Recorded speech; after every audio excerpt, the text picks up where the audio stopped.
Hello, everyone. My name is Shane German, the music director at WYCE 88.1 FM in Grand Rapids, Michigan. Today, I'm joined in our virtual studio by Raye Zaragoza. Raye Zaragoza is an award-winning singer-songwriter who Paste magazine called one of the most politically relevant artists in her genre.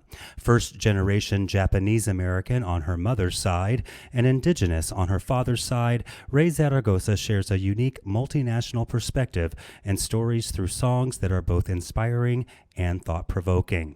Her critically acclaimed 2017 album, Fight For You, included the songs American Dream and Driving to Standing Rock, as well as the quiet yet powerful song In the River, which was written in response to the construction of the Dakota Access Pipeline near the Standing Rock Sioux Reservation in North Dakota. In the River resonated strongly with listeners and was named one of the top 25 protest songs of the 21st century. Raye Zaragoza is back in 2020 with brand new music and still providing stunning vocals and politically minded songwriting. Her brand new songs, The It Girl and the infectious feminist anthem Fight Like a Girl, have already been added to the WYCE Music Library to rave reviews from our music programmers and our listeners alike. Please welcome to WYCE, Raye Zaragoza.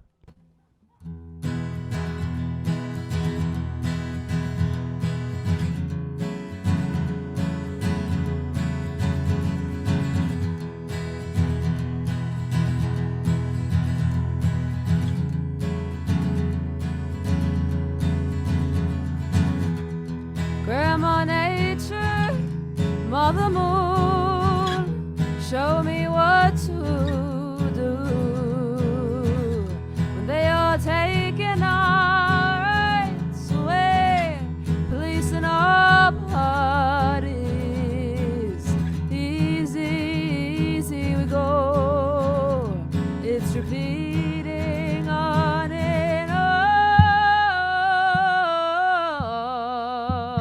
Take me to the water, take me to the snow, where all the souls of our mothers had to go. Take me to the street sides, teach me your battle cries. Take me to the front lines of the war, to fight like a girl.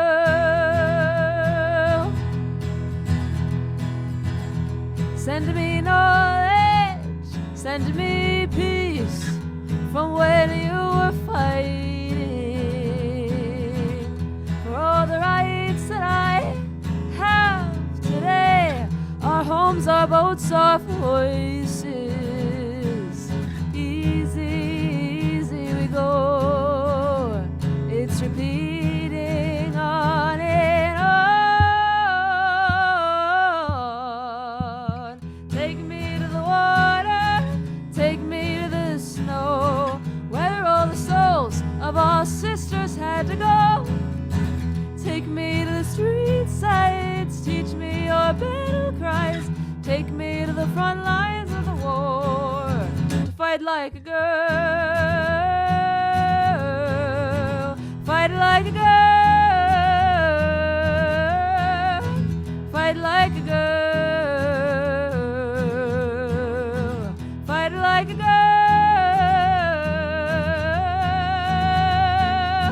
Take me to the water, take me to the snow, where all the souls of our mothers had to go. Take me to the street sides, teach me your battle cries. Take me to the front lines of the war, to fight like a girl.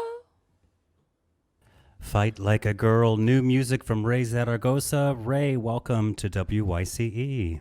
Thank you so much for having me today. Absolutely. It's so nice to be here in this virtual space with you. We're still getting used to it. I'm sure you are as an artist. You know, a lot of our favorite artists have so much great music out, but they can't tour. They can't do their usual thing. And we've just had to kind of roll with the punches. So these virtual sessions are a great way for us to stay in contact with some of our favorite artists. Now, you were actually here in this studio like 2 years ago. You were in Grand Rapids opening for Dispatch.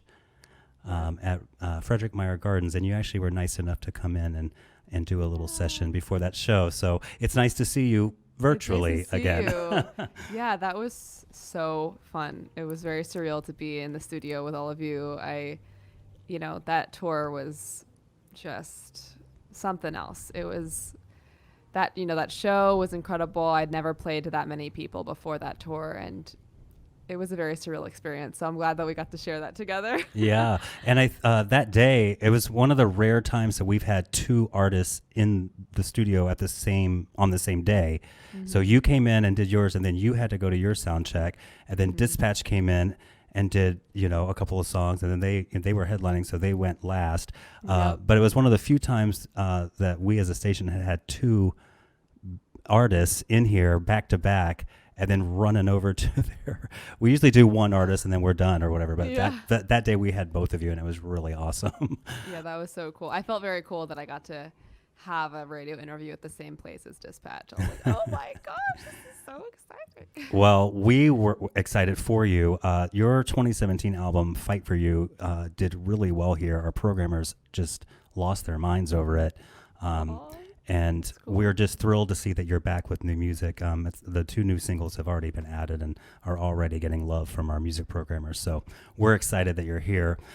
You're originally from New York City, and Yeah.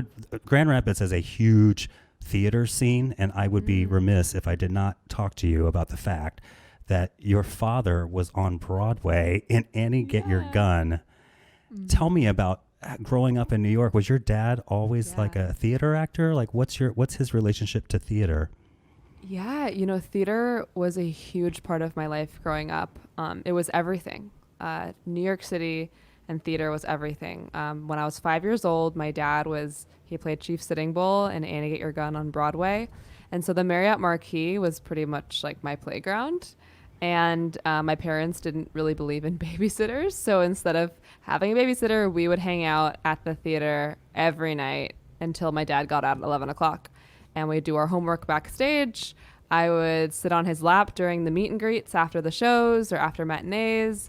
Bernadette Peters was like an aunt to me. And it was a really incredible way to grow up, because from the time I was 5 years old, I knew that it was possible to perform in front of thousands of people, and that's what I wanted to do. And at the time, I didn't really know that I wanted to be a singer-songwriter and I wanted to write my own music. But that started this path for me of getting into theater. So I grew up performing in theater, performing in off-Broadway shows, in singing classes, dance classes, and all kinds of things like that, because my dad was a theater actor when I was a kid. That's incredible. And the fact that Bernadette Peters was the Annie Oakley for that production, I mean, she's a queen. She's an icon, She's amazing, and she is the kindest, most loving person out there. She was so sweet to me and my siblings when we were kids, and she's still a friend of the family to this day, and I love Bernadette. We all love Bernadette. I mean, she really is. She's a national treasure, as I like to say. Yes, she is. She really is. So you grew up in Manhattan around the theater community, but then you ended up moving to the West Coast, correct? Yeah. So is that where you're based now? I am based on the West Coast now. We moved out here when I was 14. My dad is from California. He always wanted to come back. He wanted to pursue more of his, film and television career. And so we all moved out here. And then I missed New York so much, and I ended up moving back to New York when I was 20 years old. And then I ended up moving back here to the West Coast again. And now I live in Long Beach, California, and my parents live in Los Angeles. But I love it here. It's nice to be by the ocean. Mm-hmm. I lived in Los Alamitos, which is like right outside Long Beach. Oh, yeah.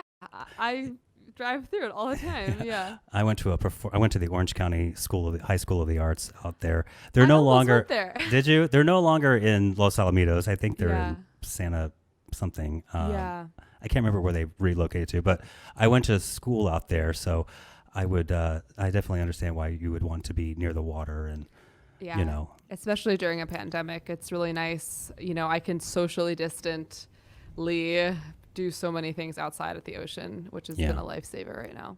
Yeah, it really has.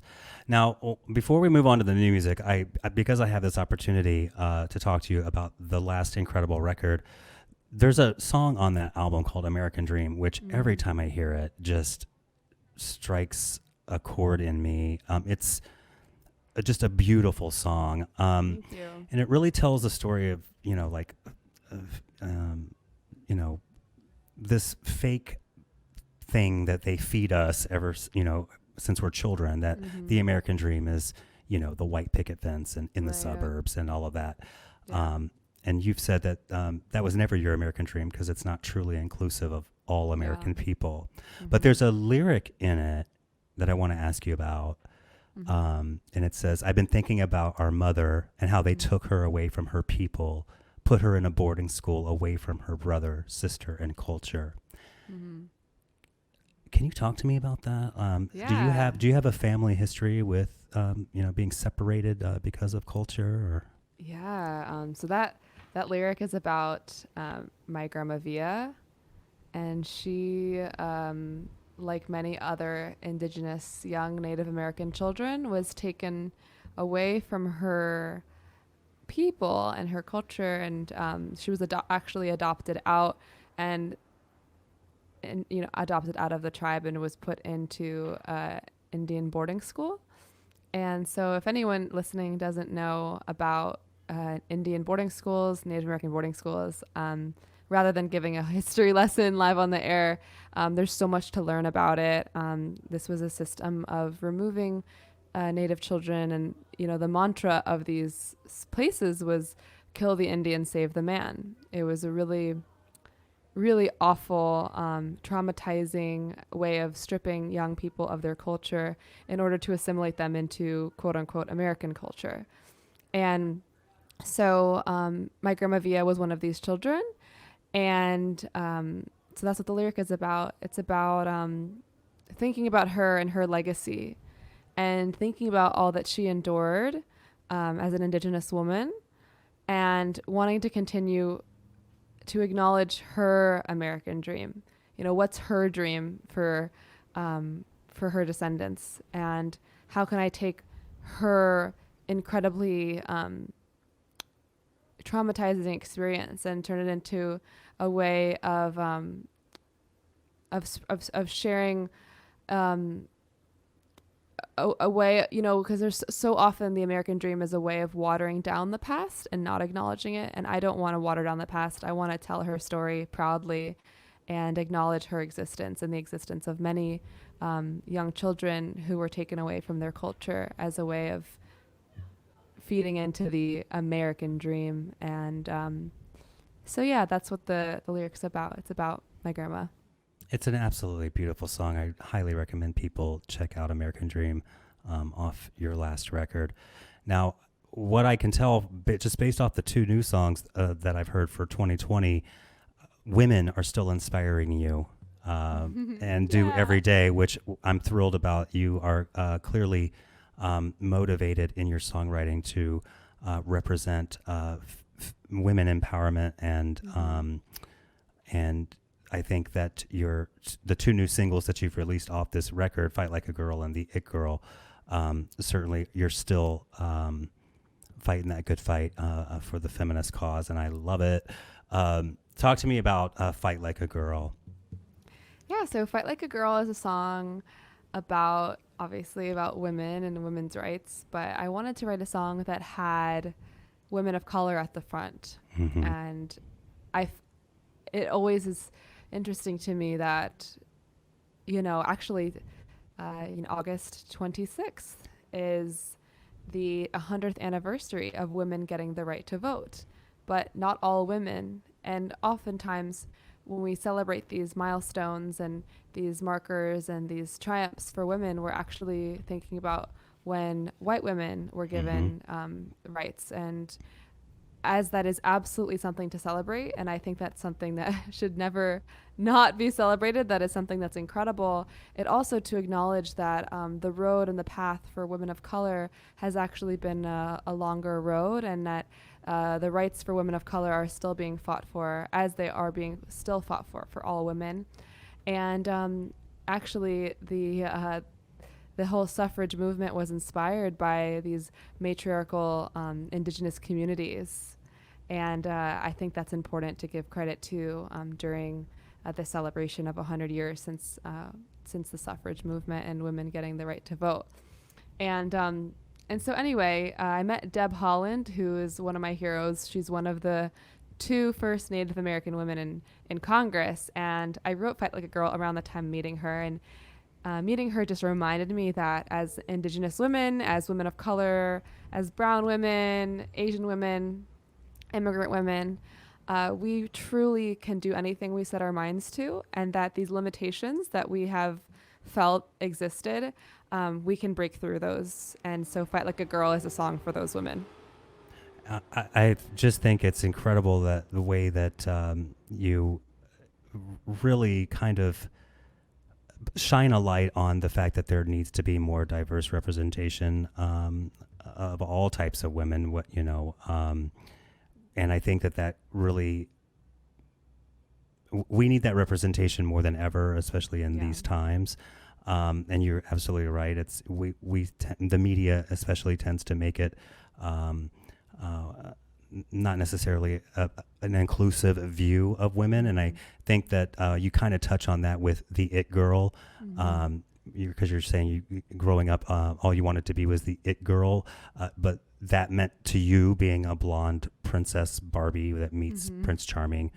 And I read that in high school that you would actually like try to lighten your skin or like wear blue contacts because that's what was being fed to you as what it was like to be the It Girl. Talk to me about that.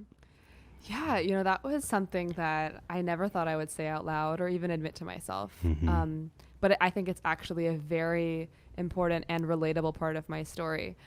And when I was in high school, I'd get up early. I would literally put lemon juice all over my skin and just like sit there, like marinate in it for 20 minutes and then get in the shower and wash it off. And it would get rid of skin pigmentation, or it would make it so that if you had the more pigmentation you had it from the sun, it would get rid of it. And then I would wear colored contacts and then dye my hair lighter. And at the time I didn't really put a word to it of, I'm trying to look less like a minority. Like I'm trying to look less like I'm Hispanic or Indigenous, which are 2 of my backgrounds. But I couldn't put a name to that. I just thought, this is how you look pretty. This is like what you do. Like blue eyes are prettier than brown eyes, obviously. And all of these things that I just thought in my head. And growing up, I watched a lot of TV. I loved television shows. I wanted to be a performer. I wanted to be an actor. And generally, a majority of the people portraying the ingenues, the leading ladies, the romantic interests, the things that little girls look up to and want to be, were mostly white women. And that is something that's really it's really difficult at that young age to really decipher why you feel like you can't identify, like you can't be something, but you want it so bad and you're willing to do anything to be that, when really the color of my skin does not stop me from being that kind of leading lady or an ingenue in my real life, or as the performer, which is the goal with more representation in media. And it was wild because the It Girl is about that, about just that, how I felt like I wanted to be. And, a lot of my music, whether it's American Dream and the It Girl, a lot of it is about dismantling these idealistic and cookie cutter or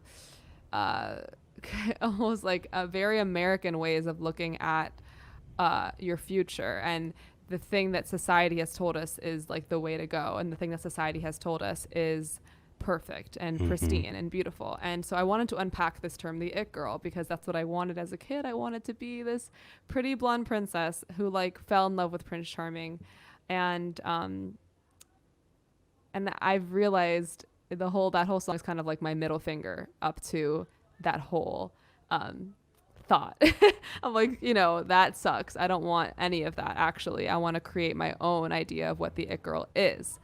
And anyway, when I did share that experience of what I did in high school, I felt like it was something that was very strange and very isolating and very much like something that was specific to me. And then all of these like brown girls DM'd me saying they did the same thing in high school and they never talked about it either.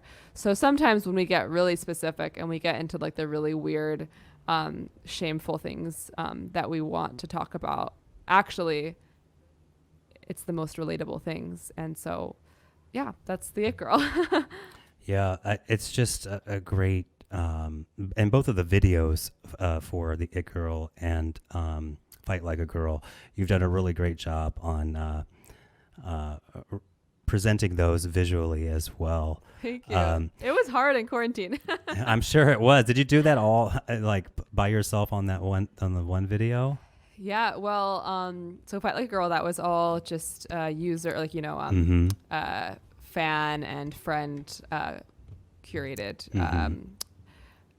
material. And then the It Girl we shot on a green screen, and that was just me and two friends during quarantine who put that together. And we sent it off to a animator who lives overseas, and he put it together. So, it was pretty wild to put something together with really hardly a team at all, because we couldn't have a group of people make a video. Even with two people, I felt like it was a really, like, we had to be very cautious, and it was something that we were very mindful about. So it was fun, though. It was a really good experience. It sometimes having challenges like that and limitations can bring you to your most creative moments, because you have to be creative in order to make it work. Yeah, well, I think they work beautifully. I'd like to talk about the artwork that you've released for each of these singles. Yes. They're just beautiful. Who did this artwork here? Oh my goodness. So I was on this search to find a female artist to do all of the artwork for the record. And I just went on Instagram searching and searching and searching. And I happened upon this young girl, 16-year-old girl. Her name is Mika Sen. And she's on Instagram, Mika, Mikasen art, Mika Sen art. And I just found her, and she didn't have a huge audience or anything like that. I just was like, wow, her work is incredible. Mm-hmm. And in the bio, it said that she was 16. I was so impressed, and I messaged her, and I was also curious because her name sounded Japanese to me, and I'm half Japanese. And so I was like, oh, maybe she's Japanese too. And she is. And anyway, so she created all of this with colored pencil by hand, and just incredible work. I'm so over the moon impressed with what she's been able to do with the artwork. And, still just a teenager, not just a teenager, she is a teenager, and she is an incredible artist. And then all the artwork is inspired by different things. The It Girl actually was a concept that she came up with that I love, with this flower kind of piercing through the hearts of these three versions of one person. And then the Fight Like a Girl cover is a big fan of mine. Her name is Aria, and she lives in Hawaii. And I asked her to take some pictures of what it meant to her to fight like a girl, and this was one of them. And we turned it into the artwork. Oh, it's just beautiful. It really is. Will she be doing the artwork for the entire full album that's coming out? Yes. Oh. I wish I could show you right now, but we haven't released it, but it's right in front of me. And there's the album cover, which hasn't been released yet, and a bunch of a total of maybe 5 or 6 pieces of art. It's just gorgeous. I just think it's beautiful. It's just she's something else. I love it. Well, let's talk about this new record. It's your sophomore record, your follow-up to your 2017 album. This time you've got Tucker Martine producing for you, correct? Yes. All right. And he has worked with The Decemberists, First Aid Kit. He actually did Roseanne Cash. She Remembers Everything, and that was a great record that came out a couple years ago. Worked with Case Lang Veers. He's worked with a lot of great people. How'd you get hooked up with Tucker Martine for this? Oh my goodness, the Tucker Martine story. This is my favorite because it goes back to 2015 really, and I was driving down Venice Boulevard listening to Sirius XM, and Blind Pilot's Don't Doubt came on, and I just started I started tearing up, and I had to park my car, and I said to myself, I don't know this band, I don't know what's happening right now, but whoever produced this song is going to produce my music one day. And I just made this agreement with myself, and then I turned into a huge Blind Pilot fan. And then Fast forward a few years later, my manager asks me, okay, so who's the dream? Like, who is the dream producer for this record? Let's start at the dream. Let's start there. And I said, the dream is Tucker Martine, who produced Blind Pilot's record and then like Lions. And she was like, great, let's start there. We happened to have some way of getting in contact with him. And it took I had a conversation with Tucker on the phone as like a preliminary meeting. And we talked for like an hour and a half about music and just about our own philosophies of creativity and music and just everything. And we were truly just on the same wavelength.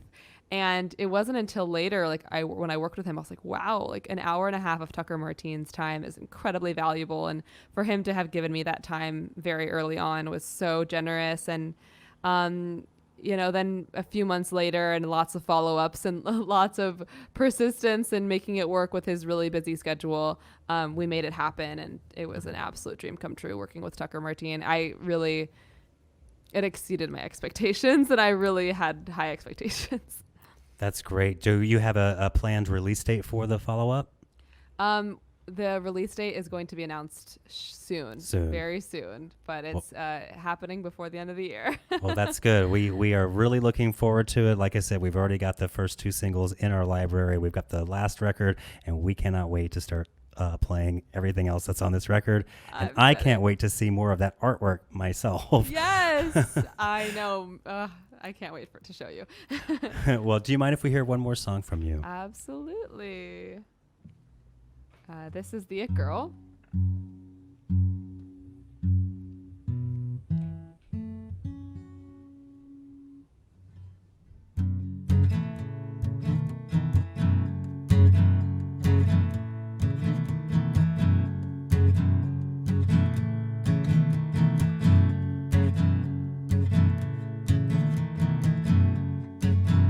I could tell I was living in a world that wasn't made for brown-skinned girls.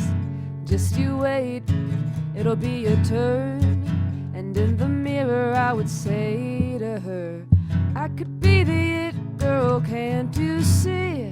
I could be the face on the magazine. Paint me like a debutante, your prom queen. Pretty little it girl, yeah, that's me.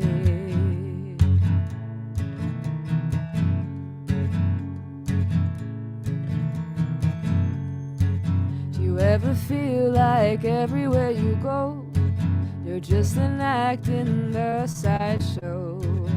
Just a friend, a second thought. It's time you give them everything you got. I could be the it girl, can't you see? I could be the face on the magazine. Paint me like a debutante, your prom queen. Pretty little it girl, yeah, that's me. Ooh, ooh, ooh, ooh. Why would you wanna be like anybody else? You're better off just being yourself. Why don't you look into the mirror and say, I wouldn't want you any other way. But I could be the it girl, can't you see? I could be the face on the magazine. Paint me like a debutante, your prom queen. Pretty little it girl, yeah, that's me. I could be the it girl, can't you see? I could be the face on the magazine. Paint me like a debutante, your prom queen. Pretty little it girl, yeah, that's me. Pretty little it girl, yeah, that's me. Pretty little it girl, yeah, that's me. But I don't give a shit, girl, yeah, that's me. The It Girl, Raye Zaragoza. Thank you so much for taking the time to meet with us today. We look forward to the new album. People can follow you at Raye Zaragoza on your socials to get more information on when exactly this much anticipated follow-up record will be coming out. We cannot wait. Thank you so much for having me, Shane. This is so fun. Absolutely. It's been a pleasure, and good luck with everything, and don't be a stranger. We'll be here. Thank you. Hope to see you in person soon. I know. Me too. You take care. You too. All right. Bye-bye.